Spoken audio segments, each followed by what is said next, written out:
আজ বানর ভাই প্যাংগং এর দিকে রওনা দিয়েছেন। অ্যাডভেঞ্চার এবং ঠান্ডা দুটোই তুঙ্গে। আরে ভাই, প্যাংগং এর আগে পুলিশ চেক পয়েন্ট, এটা একটা মোড়। Licence, registration. আর তুমি কি ঠান্ডা থেকে সুরক্ষা চাইবে?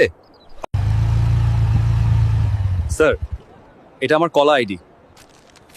আমি ওয়াইল্ড লাইফ থেকে এসেছি, এটা একটা অফিসিয়াল ডকুমেন্ট। আমাকে এটা ইম্পোর্ট আপডেট করতে হবে। এতে একটি চিপ ইনস্টল করা আছে, স্ক্যান করুন, ফেসবুক লিঙ্কডইনও খুলবে।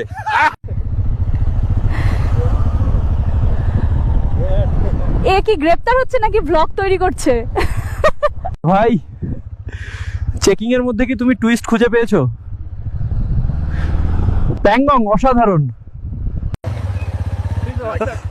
যাও ভাই, কিন্তু প্যাংগং এ স্টান্ট করো না। বন্ধুরা, প্যাংগং হ্রদ, যেখানে প্রকৃতি এখনো কিছু পরিবর্তন করেনি। যদি এখানে আমি কখনো না আসতাম, তাহলে আমার জীবন অসম্পূর্ণ হয়ে যেত। সাবস্ক্রাইব করো, না হলে পরের চেকিং এ একটা কলাও পাবে না।